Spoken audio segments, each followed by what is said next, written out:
তোমরা স্ক্রিনে যে লিস্টটা দেখতে পাচ্ছ সেই লিস্টটা 1 2 4 5 এই লিস্টে 1 থেকে 5-এর মধ্যে মিসিং নাম্বার কোনটি আছে সেটা তোমাদের ফাইন্ড আউট করতে হবে ইউজিং পাইথন কোডিং দিয়ে। তাহলে কিভাবে করবে দেখো, প্রথমে আমাকে লিস্টটা নিতে হবে n ইকুয়াল টু, লিস্টটা নিচ্ছি 1, 2, 4, 5,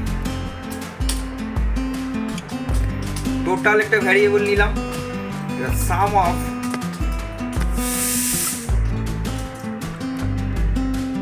এর ভেতরে রেঞ্জ বলে যে ফাংশন আছে সেটা নিয়ে রেঞ্জ 1 থেকে স্টার্ট হবে 6 পর্যন্ত। এরপরে মিসিং নাম্বারটাই ফাইন্ড আউট করব equal to total minus some of যে লিস্টটা আছে সেটা।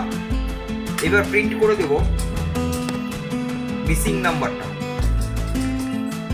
তাহলে আমরা দেখে নেব যে এবার মিসিং নাম্বারটা কত আসছে।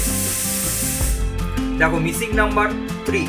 তাহলে এভাবে আমরা বার করতে পারবো যে কোন লিস্টের মধ্যে কোন নাম্বারটা মিসিং আছে।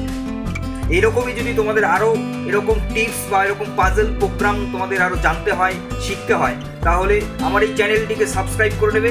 এবং এই চ্যানেলটিকে সাবস্ক্রাইব করলে তোমরা এখান থেকে কম্পিউটারে যে কোনো টপিক ইজি ওয়েতে শিখতে পারবে, জানতে পারবে।